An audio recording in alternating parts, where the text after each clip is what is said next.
যারা নদীর ওপার থেকে পার আসতে চায়, মানে যারা স্থানীয়, তারা এই যে যে নৌকা দেখতেছেন, যে যে নৌকাটাই যে গোদারাদা পার হইলো, মানে এরে বাৎসরিক একটা মানে ধান দেয়া দেয় 1 মন বা 1.5 মন বা 10 পাহাড়ি কথা বললো, তা এরকম এই ধানটা দিলে এরা প্রতি বছর মানে যে কোনো দিন আপনার যে কোনো সময় এটাতে পার করতে পারে, পার হয়ে যেতে পারে, কোনো টাকা লাগবে না।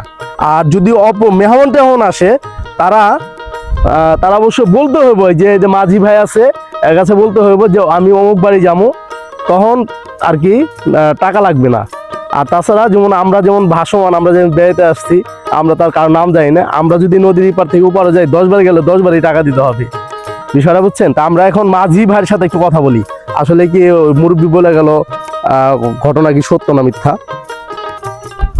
আসসালামু আলাইকুম, কেমন আছেন? ভালো আছেন? আচ্ছা, এই যে সকাল কয়টা বাজে আসছেন আজকে? ভোরে আসছেন? আজানের আগে আসছেন? তার মানে আজানের আগে থেকে এখানে লোকজন যাতায়াত করে?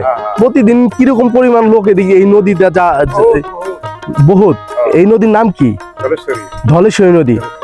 নদীটা এখন ছোট হয়ে গেছে, তাই না? বর্ষা এলে বড় হয়ে যায়। আপনি ইঞ্জিন চালান হয় না এখন? এখন চালান না, এখন এই যে ঠেলে আনেন, লোক দিয়ে করে আনেন। তা আপনি এই নদীতে কত বছর ধরে নৌকা পাইতেছেন? মেলা বছর। আনুমানিক 15-16 বছর ধরে আপনি পাইতেছেন। তার আগে কে পাইছে? আগে পাটনিরা, মানে পাটনি কি আপনার আত্মীয় স্বজন ছিল বা আপনার? না, এরকম না যে বাবা বাইরে গেছে এই হিসাবে আমরা পাইতেছি।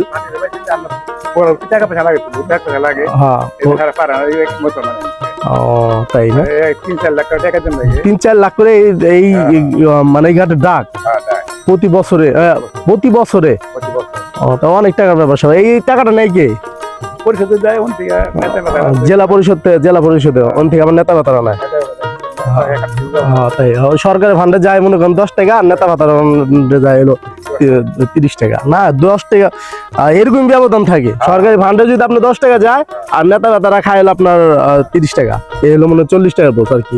ঠিক আছে, তা ভালো থাকেন, আসসালামু আলাইকুম।